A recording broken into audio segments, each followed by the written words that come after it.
Starting a business is hard. Starting one with your spouse means there's no separation between work and life, and no place to hide when things get difficult. Welcome, or hopefully welcome back to The Reluctant Entrepreneur. I'm your host, Mike Conrad, and I'm glad you're here. Today's episode is a great example of something I talk about often on this show: how entrepreneurship doesn't always start with a clear plan. Sometimes it starts with action, commitment, and figuring things out as you go. My guests today are Brittany and Michael Martin. If you're in the electronics manufacturing industry, you may already know Brittany professionally. She's the digital marketing manager at iConnect 007, a publisher of trade magazines in the electronics manufacturing industry that I've worked closely with in the past. Outside of her role at iConnect 007, Brittany and her husband, Michael, are the owners of Anchorfish Printing. Over the past 2 decades, they've built Anchorfish Printing from the ground up, navigating not only the challenges of business ownership, but also what it means to build and run a company together as spouses. In this episode, we're going to focus primarily on their entrepreneurial journey, how the business started, the unexpected challenges they faced along the way, and how ownership changes the way you think about work, risk, and responsibility. We'll also spend some time talking with Brittany about how storytelling and branding play a role inside small business, especially when you're marketing something you personally own and stand behind. This conversation isn't about shortcuts or overnight success. It's about learning in real time, making decisions without a playbook, and becoming an entrepreneur after you start. My conversation with Brittany and Michael begins right now. Stick around.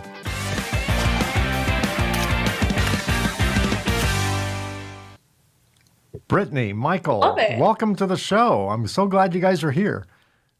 Love to be here. Brittany, we've been talking about doing this episode for quite some time, and you've been very patient because my calendar is just full for months. So I'm so glad that you were patient and that we're here and that you managed to, Michael, I'm glad that you were voluntold to be here as well. So yes, I do what I'm told. Thanks for voluntolding yourself. Brittany, let's start with you. Tell me a little bit about your background. I know you have a marketing background, but tell me about your journey since. What drove you into marketing? What have you been doing? Leading right up to Anchorfish. Yeah, so I actually got my start in education. I was a university professor of persuasive writing for almost a decade. And so that lends itself really, really well to marketing because it's all about persuading your audience. It's all about getting to know them. And so when I met Michael and got to know Anchorfish and saw that he needed help with marketing, it was a really easy transition. And teaching does not pay the bills. So that made me really consider marketing as a full-time, source of employment. And so when it started going well for Michael and for Anchorfish, that's when I started kind of branching out and looking at other sectors and how I landed in electronics. Interesting. Michael, tell me about your background. What led you to Anchorfish and what were you doing before that? I didn't have a background. I was a kid who at 18, 19 decided I was moving from Texas to Southern California to be a surfer. I grew up surfing on the Gulf Coast. I was sponsored, worked in a surf shop. And it was that old story of a guy that I knew worked in the surf industry. And he gave me the old, well, if you're ever out in California, look me up. So I graduated all of a sudden high school. You did, right? Packed my bags, moved out to California. And I remember I called him from a payphone in Huntington Beach. And I was like, hey, Barry, you told me to look you up if I was ever out in California. And he goes, yeah, when you plan on coming out? I was like, I'm down the street right now. Wow. So that brought me out to California. And I was working in the surf industry and operations manager for a surf company. And while I was there, a screen printing shop had opened up next door. And at the time, I was doing stenciling and painting, doing really bad at both. I've learned that I don't have an artistic bone in my body, but I was trying at the time to be artistic. And the screen printing shop opened up next door, and it was the combination of painting and stenciling. When you make a screen, you make a stencil, and you're pushing paint through it. And I was really fascinated with the process. Started watching it. Then it turned into I was helping them out on my lunch breaks. Then I was asking them, hey, I have some friends that are in bands and stuff. Can I do some shirts for them? And they were, of course, free labor. So then you can print some shirts for your bands, of course. And then it eventually turned into, at one point, we started to grow, and I was renting their shop out from midnight to 6 in the morning. So I'd rent it out from midnight to 6 in the morning printing, and then I'd go to work all day. And then after hours, I would help them out so I could keep printing. Wow. And then at one point, I remember telling them, hey, I need your shop during the day too. And that's when they were like, well, you got to open up your own shop then. I was going to say, you were de facto buying a business, and Yep. A little bit at a time. Well, that's amazing. Yep. So from there, did you directly open Anchorfish, or was it something else back then? Yep. Nope. That was, so the company originally started with the name Hellfish, and primarily it was all bands and tattoo shops.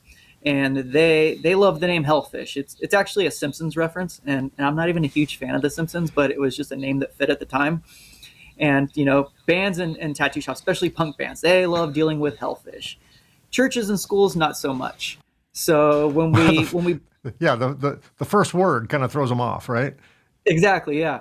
So when we decided to pivot and focus more on B2B stuff, that's when we decided that there was like a rebranding that needed. And they like writing checks to Anchorfish way more than Hellfish. So tell me where fish comes in, whether it's Hellfish or Anchorfish. What's the fish thing about? Well, the fish thing has always just been, the water's been my life. I grew up on the Gulf Coast of Texas. My parents still live there. My mom still lives there, and it's 200 yards away from the water. And that's where I grew up my whole life, and then moved to California for surfing. I've been surfing, fishing, free diving, sailing. You name it, my life was revolved around the water. So when I started a company, of course it had to have some sort of aquatic, theme. But as a surfer, the last thing you'd want to name it is Anchor Shark, right? That's like tempting too much fate there, right? Well, all of our logos over the years, our logos have always been a shark biting off a hand holding a squeegee. So we like to play with fire a little bit. You are playing with fire, yeah. You are playing with fire. And Brittany, when did you become involved in Anchorfish? Was that after you met Michael? So it was kind of around the same time I met Michael, which was about 6-7 years ago. And so I met him, and when we got together, I just wanted to support his business like from day one. I wanted it to be as big and as good as it could possibly be.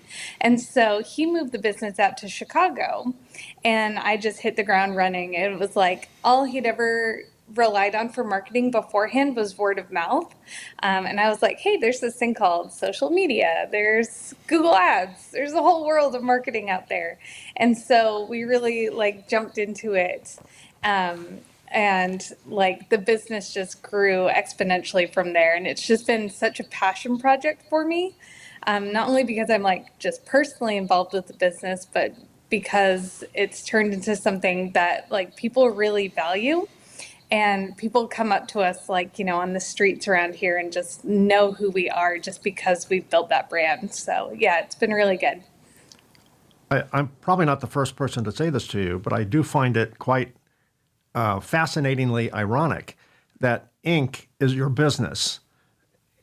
And right? You can see the irony there. You have a passion for ink on things, including skin. Ink on anything. On anything, yeah. You guys are living, breathing examples of the artistry of ink application, right? And yep. Yeah, that's pretty cool. So, Michael, what was the moment or series of moments that pushed you towards starting a business beyond you kind of getting evicted, so to speak, from taking over the business that you were borrowing at nights? Sure. Yeah. Well, I think everybody starts a business for relatively the same reasons. there's a need, and it needs to be filled, and you see that. Granted, mine was probably a lot more localized than a lot of major companies or marketing people. The need was, I knew a bunch of people who were in smaller punk bands, who worked at tattoo shops, who needed merch. They needed shirts. Small punk bands on tour. That's how they survive. That's how they get from one show to the next. They're not making money at the door. It's how they fill up their vans. But there, in the early 2000s, there wasn't a lot of mom and pop size screen printing companies that could work with them like that. It was there were some, but they didn't have that association, that connection. And in both tattooing and in bands, especially in the punk and hardcore community, connections is everything. Um, they don't want to go to a big online print store. There wasn't even online print stores then, though. They couldn't go to a big major print shop that wanted 100 order minimum order. These bands Right. were looking to do 36 shirts for one show of a design, and then the very next show they wanted to change up the design. They didn't Right. want stuff to be stale. Tattoo artists, they wanted to focus on more not so much the mass production, but more curated. Instead of doing 1,000 shirts at once, they wanted to do 50 shirt orders of a design spaced throughout the year, so they could really Sure. showcase their artistry. So Yeah. that was the need, and we were connected with them. We had the connections, we had the relationships, and so I felt I was the perfect person to fill it.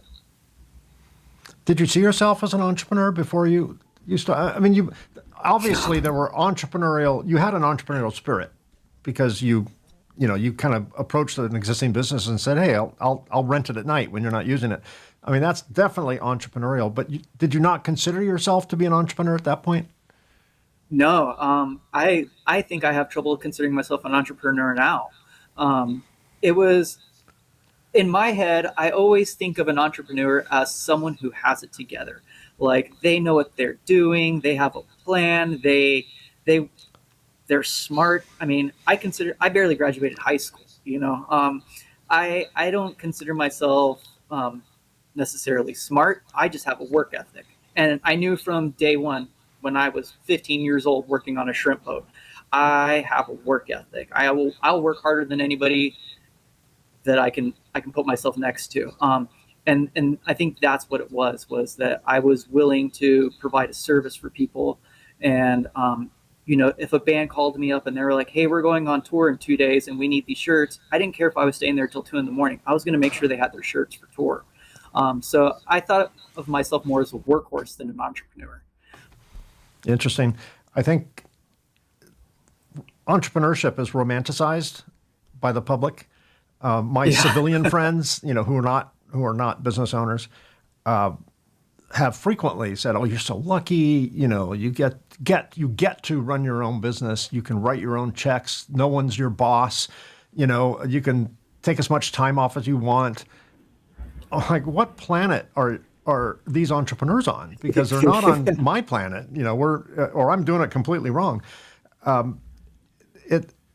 I think your comment that you don't consider yourself an entrepreneur because in your mind entrepreneurs have it all together made me smile because I interview entrepreneurs all the time and I hang with entrepreneurs. I have a lot of friends who are entrepreneurs, and we are the least organized, least together group of people, perhaps on the planet.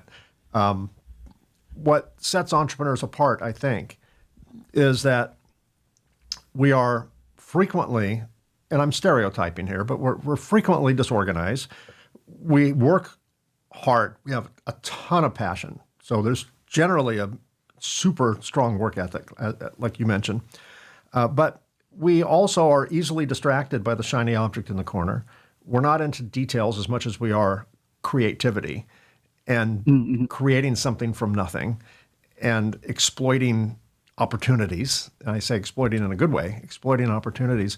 And I think what most of us have in common, most of us entrepreneurs, is we drive everyone around us absolutely crazy because of those things. And in the middle of a project, all of a sudden you look over here and you go, ooh, another project, and boom, you leave a trail of slightly unfinished projects.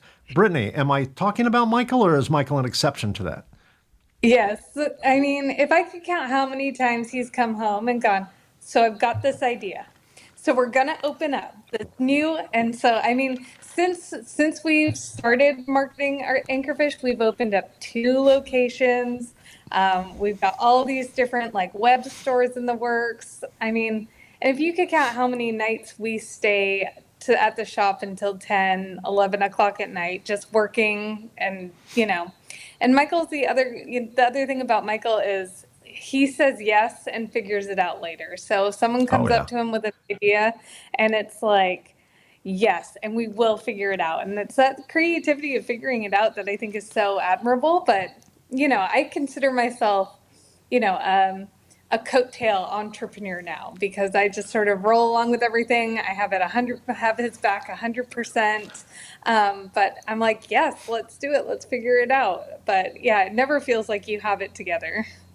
yeah. I used to get my staff so frustrated because back in the early days of my company's 34 years old today, or this year, I should say, and so I did a lot of the sales myself, and someone would ask for a particular product that we didn't make. But as they're describing their need, I'm like, "Ooh, light bulb! This is a great product. We can sell it to more than just this person." So I'd say, "Sure, yeah, yeah, yeah, we can make that." And then I'd have a meeting with my team, and hey, Mike, I heard you got an order. Yeah, got an order and I describe it, and they look at me like deer in the headlights, and they're like, "We don't make that, Mike." I'm like, "Well, we have 6 weeks, and That sounds very familiar. yeah, and some of the ideas were bonehead failures, and we had to really have a solid talk with the customer and go, "Hey, sorry, we tried. We bit off way more than we can chew." But many of them are products we have today, and I don't recommend that as a solid business model. But in the early days, you get your inspiration where you get your inspiration, when you get your inspiration, and you have to roll with it, right? You just can't wait for the right time. The moment I hear about it, to me, that's the right time. Just make it work. Yep. And Our latest adventure with that is part of one of the components of our business is we do on-site printing, and I have trouble saying no to that right now. And we take on projects where it's like we need to make 300 hoodies in 2 hours, and in our production facility, that's a tall order. But we'll be there at a live print event where people are picking and choosing, and it slows down the process. And I was like, sure, we can do it. We'll figure it out. And then I end the phone call and I look at Brittany and I'm like, uh-oh, yeah, we got to figure this out now. Mike said yes again. Yeah, yeah. Yep. What were some of the unexpected challenges you faced in the first few years of starting the business that you couldn't have anticipated before you started? What hit you like a 2x4 in the face? Everything. I didn't know what I was doing. Everything I was learning about running a business was learning on the fly. You know, I was in a world where half of my customers were punk bands or hardcore bands who didn't have the money, and they were trying to fill a gas tank. So they were trying to pay as little as they could so they could sell the shirt for as little as they could to still make money to get to the next show. That was half of my customers. And the other half of my customers were bands who didn't probably necessarily ever have the intention of paying me.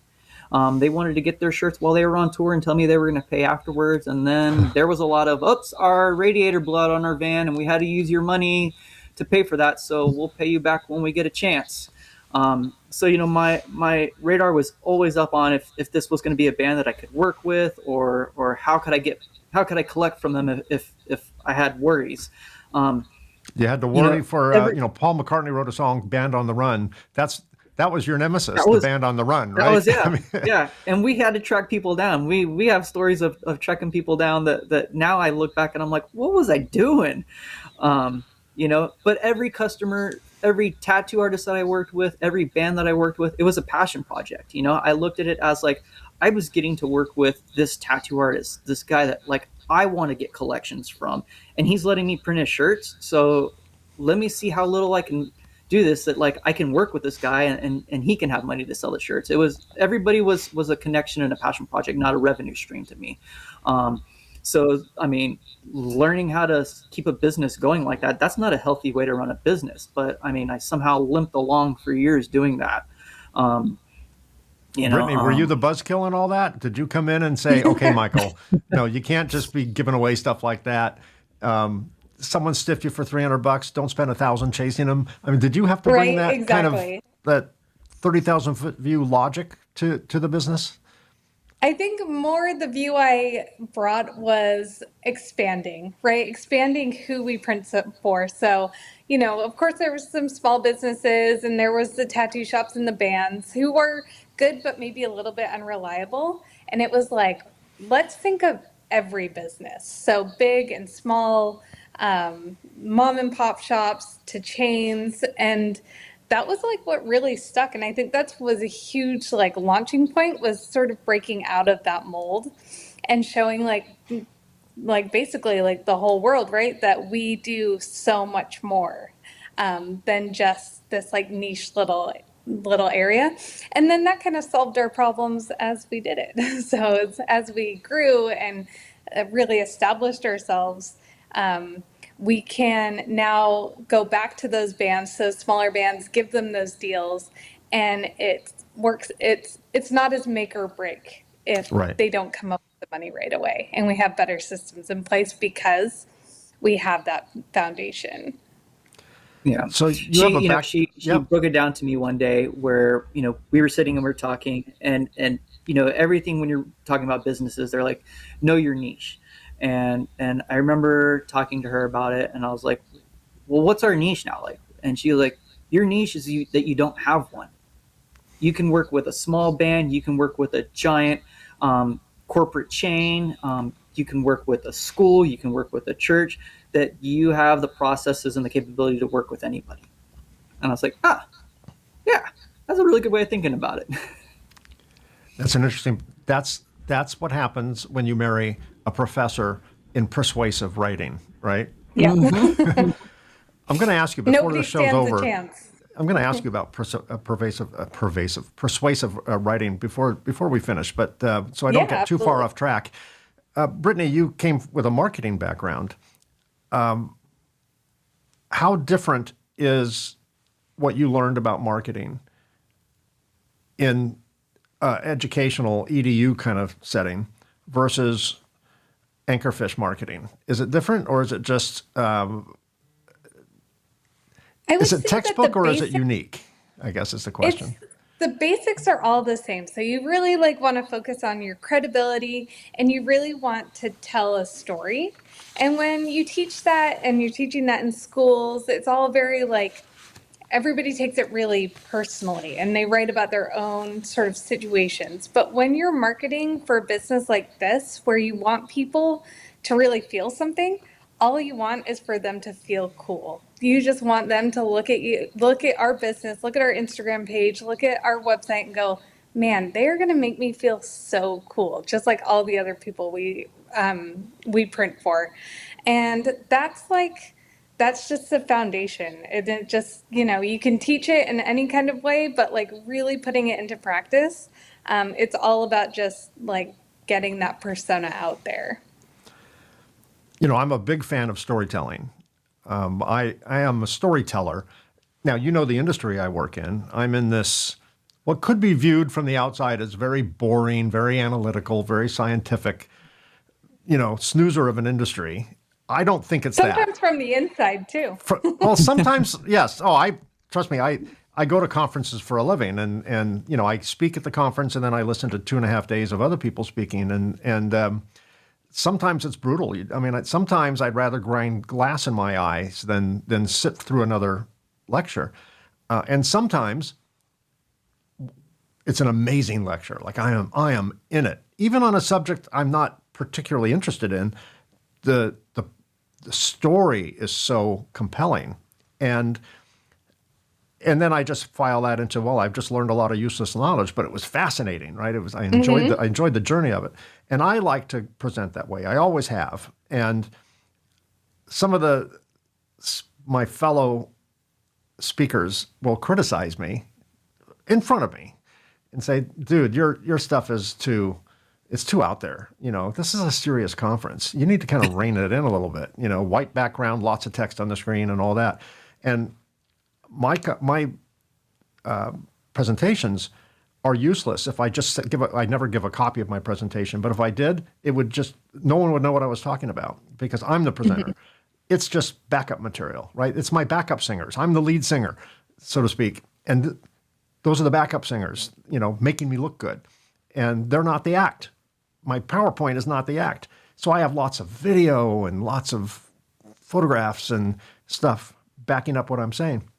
But I do believe in storytelling. And even in our very technical, very down the rabbit hole industry, it works. I can't tell you how many times someone would come up to me after I give a lecture and they'll wait until no one's around and they'll kind of look around and they go, thank you. I'm like, you're welcome, but for what? He goes, it's the first time I understand something that in this subject. I was like, thank you. I'm like, cool. That's great. That's the whole idea. But how do you implement storytelling into silk screening T-shirts and selling coffee mugs with logos on them? How have you managed to blend the art of persuasive selling and storytelling into an industry that is very not that way? Right. So when you think of the big production shops, it's hard to find that story. And for us, it's almost too easy, right? We have a great story. We have a cool start in Southern California. We have this I would say rags to riches story. Started really small and then got really big. We got bigger. And then we have this whole story of community that we have here in Chicago. And we really, really focus on that and really sell that in that we employ local workers, right? We only employ people from the area. We're a family-owned business. Our kids come to the live printing events and help. And we sell that story, and it goes really well with this shop local ethos that a lot of people have embraced, especially since the pandemic, this idea of community and close knit. And when we show that that's the kind of company we are, people love that story. They want to know more about it. They want to know more about me and Michael. They want to know how, and you run it together in your company, and we're bopping along in our little van with our logo on the side.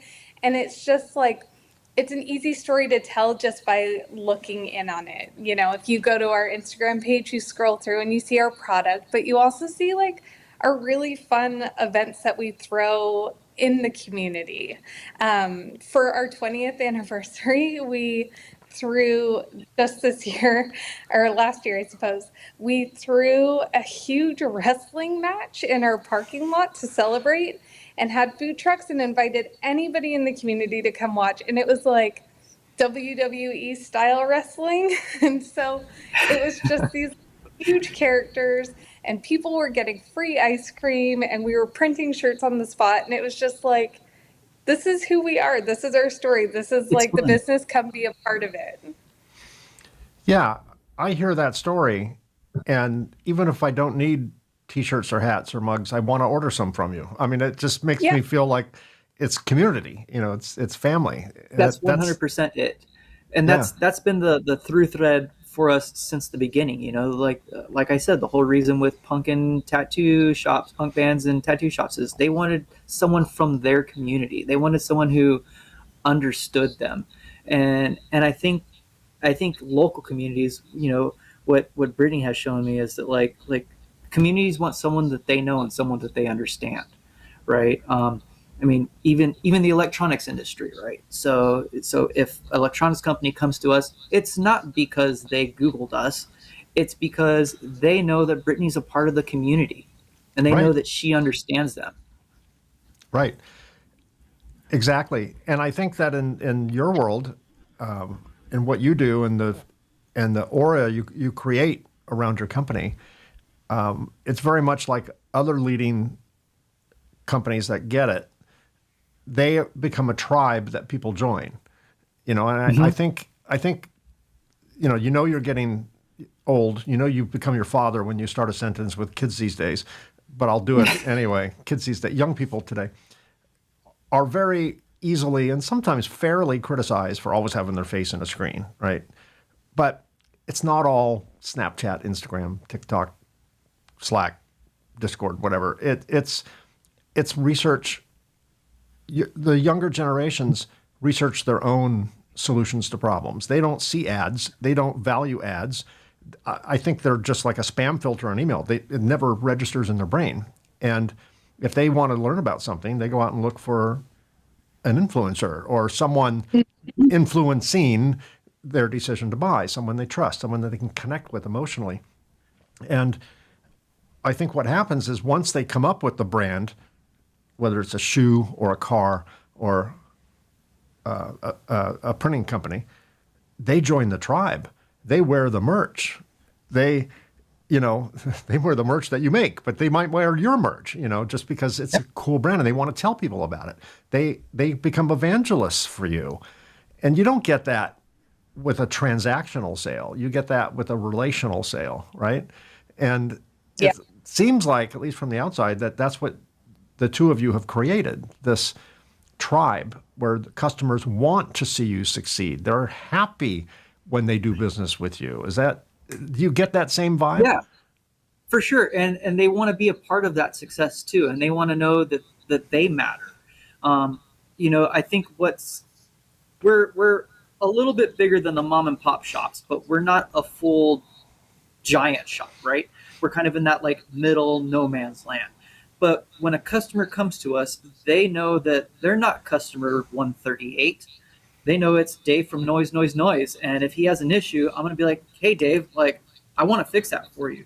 It's not, well, what's your account number? Oh, and then checking to see how much they spent that year. Oh, it's not worth it to find a solution. It's, I want to keep that guy stoked because I'm going to see him when I'm going in to buy his records. Right.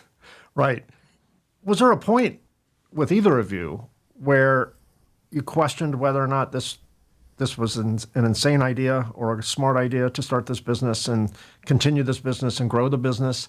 Were there like less than 1,000 or more than 1,000 moments like that particularly in the early days? I mean, we joke around, but we say I'm a robot. For as scatterbrained as I am on ideas on things for the business, I'm like a train. I put my mind to something and it's a straight track and I'm going for it. So I don't think there was ever really like a wavering chance in that because I don't think I really had time to. I didn't have time to think about if it was a bad idea. Too busy to worry. Like, I have to make this work. I don't have that option. Yeah. How about you, Brittany? Were you all in and always been all in, or do you ever say, Michael, come on, let's get real? I've said come on to some like late nights and he talked about the live training events that we do. We do those almost every weekend in the summer. We work 7 days a week, but I've never once like wavered on it ever. And it's funny because Michael will say, if this was the year it went under, 20 years is still a really good run.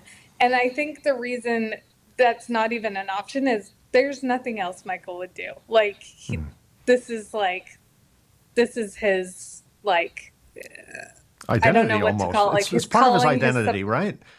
Yeah. And he's a surfer. And he's good at it. He loves tattoos and he loves putting ink on things. Right? Yep. Exactly. That's interesting. But yeah, always 100%. I've never had one of those moments. So yeah, it's been good. Working with business partners can be challenging. Working with business partners who you're married to or living with can be even more challenging. It's a whole nother dynamic. I mean, it's, bad day at the office, generally bad day at home. And how do you guys manage that? Poorly. No, we don't. I think we have a good separation. I think we have a good,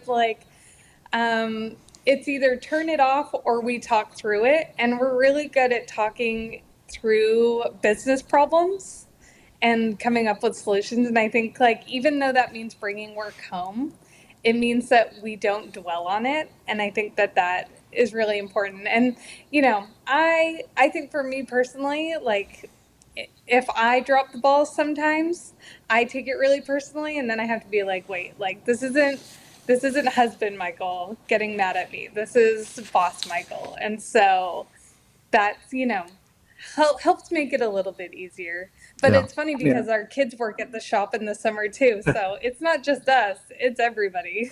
How old are your kids? They are 11, 13, and 15. And so the older Wow. two will work in there. Yeah. Do you think this is They'll going to help out, be a family legacy business that at some point you Hopefully. guys will be sitting in a rocking chair at Leisure World and checks will come in the mail, from That's the the I don't kids? think plan. I can. I don't think I'll be ever be that. They'll be kicking me out of. They'll be like, "We got this. You need to leave now, Get out of please." here, pops. Yeah. Or Yeah. or you'll be Um. senile and they'll just give you a printer with no ink in it and a shirt underneath and you'll think you're doing Yep. it, right?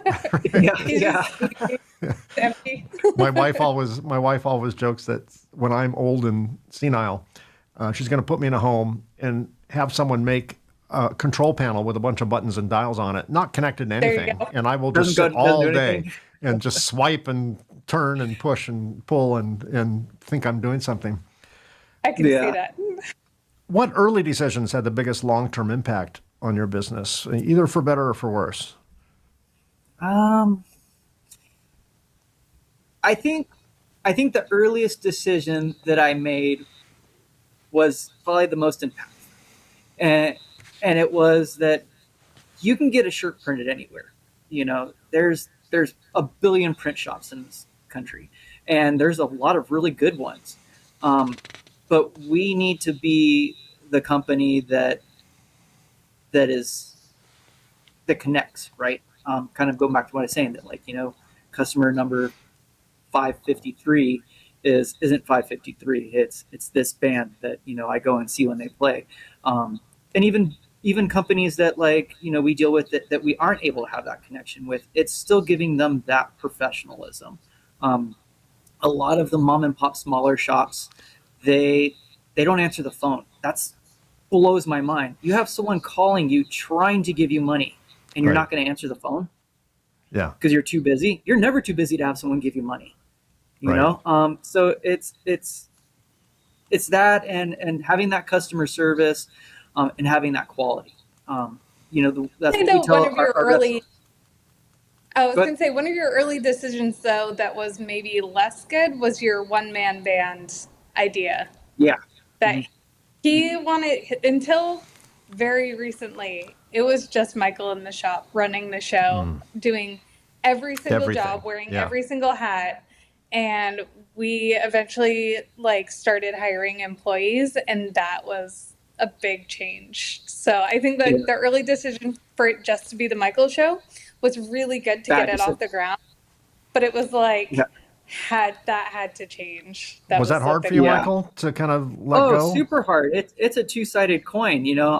Were you a I've had helicopter to. boss? Were you like hovering over them the whole time and going, I'm. this way, that way? I In the beginning, I was probably a miserable boss, to be around. Like, would not let them do anything. It's a two-sided coin. I've had to learn that I can't wear every hat in this business and do everything and do it great. But also at the same time, I don't like how they do it if it's not my way. Yeah. So I've had to learn when it's okay to say, hey, they can make a mistake. That's how they're going to learn. Or they might have a slightly different process that isn't the way that I might have done it, but it might work just as well or even be better. Yeah. Um, I think that's the hardest part for a company founder is to let go. I mean, it's like it's raising super kids. hard. You're they're learning to ride a bike. You're running behind them. You take the training wheels off. You're afraid to let go, and at some point, you just have to say, "Well, I'll clean up your skin Mhm. knees if you Mhm. fall, but you got to let them go." And it is Yeah. hard. I think not only is it hard because the risk of them doing something wrong and hurting your business is there, but also the emotional challenge it is to allow someone to do something that you identify as you, right? You're in there, and it's your business and it's your reputation, and there's Yeah. a lot of trust. There's a I lot mean, of And It's a mind game a little bit. doing everything on your own for 13 years, from the janitor to the accountant to the printer to the electrician, it makes you a control freak. Yeah. You Yeah. know, and that's hard to, when you finally have someone in there that's doing it. It's hard to not stand over their shoulder, or not. It's hard to not say, well, let me just do it because I can do it quicker and get it done. So, Brittany, you used your persuasion skills on Michael quite I effectively. did. Yeah. I did. I mean, she Brittany, got me out to Chicago. Yeah. yeah. Well, yeah. I mean, that takes something. From your perspective, what mistakes are companies making today in their marketing strategies, Brittany? I would say they are focused too much on getting ads out there. So, like paying for ads, especially, whether that be Instagram or Google ads or what have you, without backing it up with any personality. I think like anybody can go onto Canva and make an ad with their logo on it and put it out there and pay thousands of dollars. But if it's lacking anything behind it, if it doesn't have any personality whatsoever, it's one of those things that people just scroll past immediately. Yeah. So we don't really focus on a lot of paid advertising. It's all just like, oh my gosh, here we are. Look at what we're doing. Or here's where we're going to be this weekend. Or, oh my gosh, isn't this really cool? Like, just this weekend or last week, we printed a shirt for one of the Chicago Bears running backs Wow. right before they were playing in the playoffs or whatever game Yeah. that was. Sure. Um, Wow. it's huge. That's advertising in Yeah, itself, right? But we Absolutely. didn't have to pay anything. He paid us. Yeah. So Sure. yeah. What advice would you give to someone contemplating starting a business that you wish someone had given you? I guess that's a Michael question. Um, yeah, I don't know. That's a great question. I wish I got to think about that a little bit. I think I think just knowing that, yeah, it's not easy. It's not, you get to clock in and clock out whenever you want. That there's a lot of hard nights. It all falls on you. People think that it's nice and easy, but when you got to pay that tax bill, you're paying that, not anybody else. Right. Um, things like that. I think also, the biggest one is getting help. You know, Mm. Don't wait so long. realizing what your yeah, don't wait so long. Realize what your strengths and your weaknesses are, and find someone who's strong where you're weak. That is very sage advice. It took me a good decade to come to that conclusion because I did the Yeah. same thing. I was not so much as a manufacturing company in our space. I wasn't a one man band, but I was a a duet. I was a two man band, and one of them wasn't worth the much at all. I chose the wrong partner, and I quickly had to buy him out. But that's a whole nother story. But it my thought was, if I can do something that anyone else can do, but I'm doing it, that's someone I don't have to hire, and I'll save the money and I'll invest that money back into the business. And that, I think, is a valid strategy for a short time. I think certain things that we do to start a company could never sustain the company. They become poison pills. And I think that's why a lot of businesses fail, is because what got them from A to B, the owner Doesn't thinks, scale. hey, that's the magic trick, right? That's the formula. And then they apply that formula one day and it just doesn't work anymore. Things change and they have to come up with a new formula for that scale of the business. And I think that either through ego or fear or naivety or arrogance or whatever, that causes businesses to stall because the owners can't get out of their own way. And Yep. it sounds like, Brittany, I'm going to throw some credit your way, and maybe it's misplaced credit, I'm not sure, but it sounds like from that you came in with a fresh perspective and kind of knocked some sense into Michael, who was quite busy but happy doing it a certain way, but you saw that would limit the ability to scale the company up to what it is today. Is that a fair view of one of the things you brought to the table?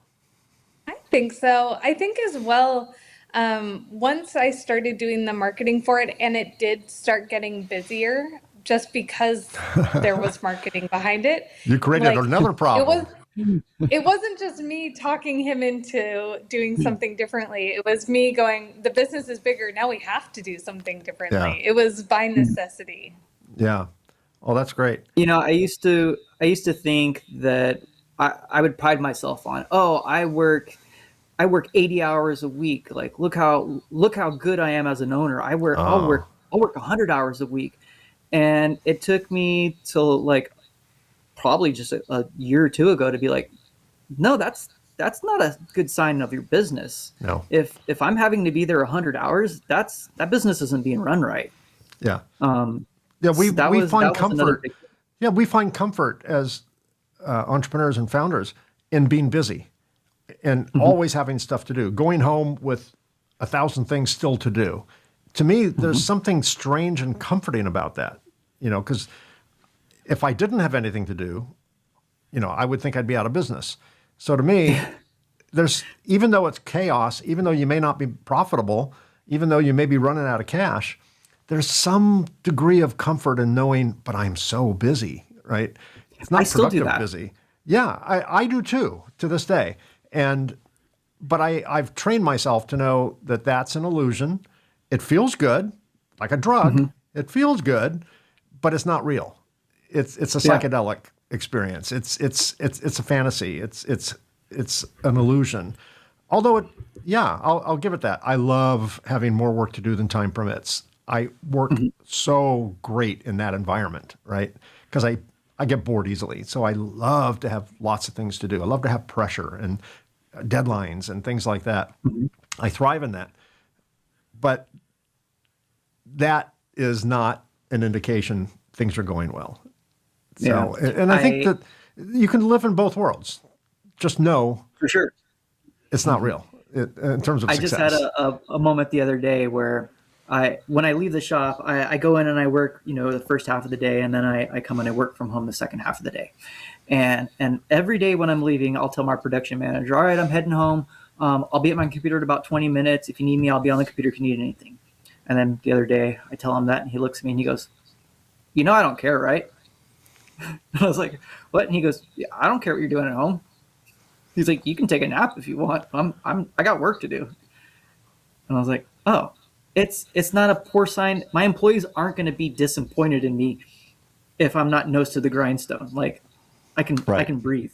They got That's their not what stuff they're to do. looking at. They're Yeah. not even thinking about me. They're thinking about what Right. they have to do. Right. That's all in your head, right? Yeah, It, it doesn't live outside your head the same way it lives inside your head. yeah, exactly. Yeah. Yeah. So last question. We're about out of time. I'm going to ask each of you this. We'll start with Brittany and then we'll end on Michael. How did you define success you first when you first walked into Anchorfish, and how do you define it today?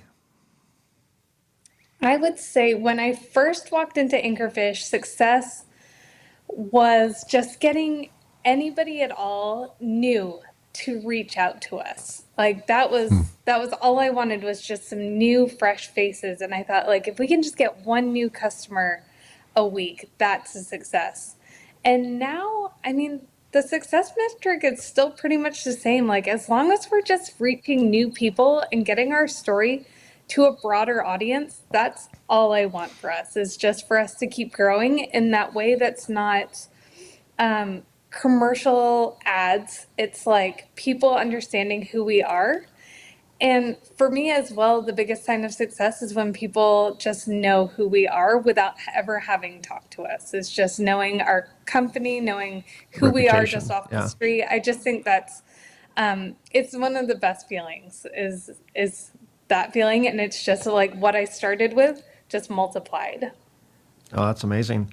So, Michael, when you first rolled out of bed at 18 and went into a print shop and started printing T-shirts at midnight, what did you think success was at that moment, and how does that differ from your interpretation of success today? Working with cool bands. That was it. Like, it was if I had a record from this band and I got to print for them, I thought it was the coolest thing ever. I got I've been so fortunate that I've gotten to work with bands and become friends with people that 16-year-old me head would have exploded if I was like, you're going to print their t-shirt. I had their shirt when I was 16, Yeah. And now we text each other and, catch up and how are you doing? And like, I've developed relationships and friendships with these fans. That was success. And today it's largely still the same. It's working with people that I admire and people that like I'm super stoked on, whether it's tattoo artists that like I love their work and I'm like, I don't care, man. I'll do anything.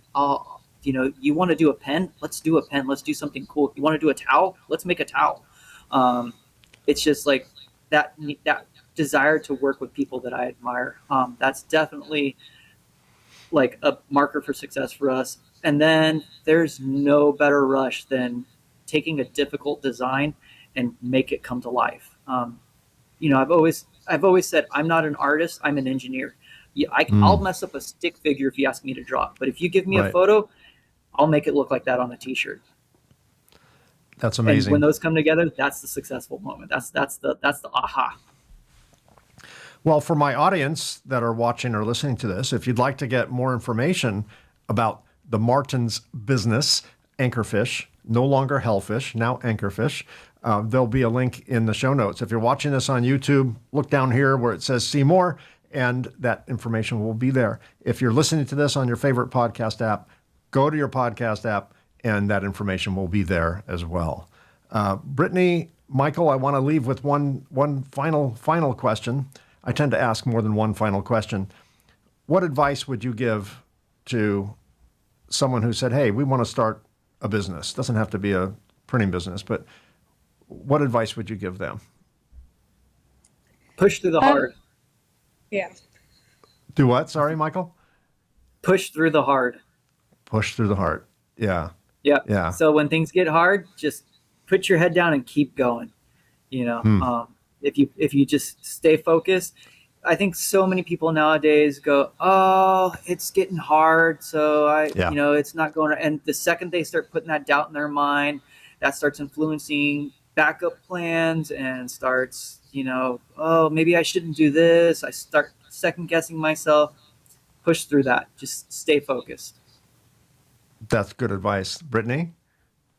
I would see that's Michael's robot response, and I'm the emotional one. So I'm like, do something that you love, right? Like, just do something that inspires you, because that's when things get hard, you can remember more easily why you got into it in the first place. I think both of those pieces of advice are valuable, and I think they could be morphed together.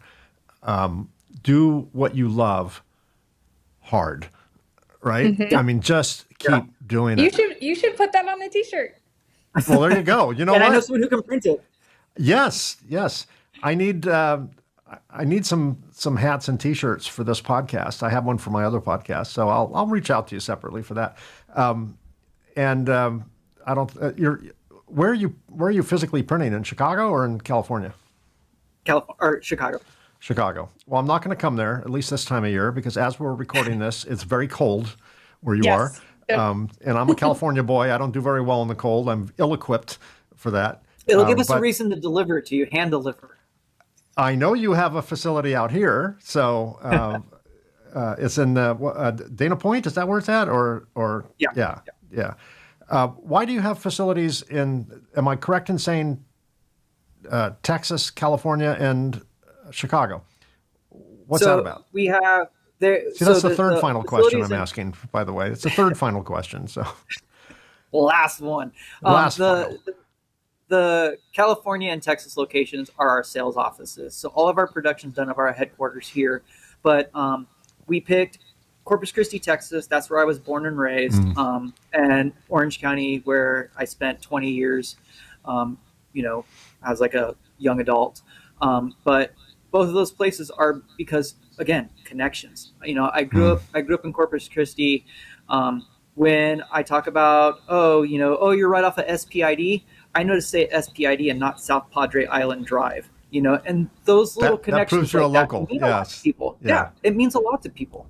And the rule in California, if you want to prove you're a local, and you have to talk about a freeway, you put the word "the" in front of it, right? Mm-hmm. We don't drive 101 to 5 to 60 to 57 to 73. We drive the 101 to the 405 to the 5, right? And you that's never the drive tell. down Pacific Coast Highway. You're always going down PCH, baby. PCH. PCH. Yes, exactly. Well, this has been great. Brittany, thanks for reaching out to me and talking about being on the show. You guys are a joy and a lot of inspiration. And Brittany, keep up the good work you're doing in the electronics industry. Your videos that you put out and your articles that you put out, your column, are a breath of fresh air in terms of marketing. And our industry really needs to hear way more of that. And Michael, keep up the passion. I love the passion, and I love the fact that you love your customers and you love what you do. And Brittany, keep them under control. Yes. That's like a third full-time job. Thank you both so much. I really appreciate you guys being here. Thank you. Thank you. Before I wrap up, here are some final thoughts. One of the things that stood out to me in this conversation is how rarely entrepreneurship begins with certainty. For Brittany and Michael, it wasn't about having all the answers. It was about taking responsibility, learning through experience, and adapting over time. Their story is a reminder that becoming an entrepreneur isn't a moment, it's a process. It happens through real decisions, real consequences, and real commitment, often long after the business has already started. Whether you're building something with a partner, running a small business, or just considering taking that first step, this episode shows that growth comes from ownership, not perfection. Now, that's a wrap. Thanks for being part of our Reluctant Entrepreneur family. If this episode resonated with you, share it with someone who can benefit from it. We've been busy recording future episodes with fascinating guests, so be sure to subscribe to get notified when new episodes drop. And one personal favor, if you're watching this on YouTube, consider giving us a like and subscribe. Those 2 simple clicks really help us expand our reach. If you're an entrepreneur or know someone who would make a great guest, I'd love to hear from you. Visit reluctantentrepreneur.podcast.com to apply or recommend a guest. You can also reach me directly at mike@reluctantentrepreneur.podcast.com. And of course, a very quick shameless plug. If you're interested in my book, The Reluctant Entrepreneur, Anatomy of a Business Startup from Uncertainty to Unstoppable, it's available in paperback and Kindle on Amazon and as an audiobook on both Audible and Amazon. All right, that's it. I'm out. Thanks again for listening or watching. Until next time, be unstoppable. I'll see you again soon.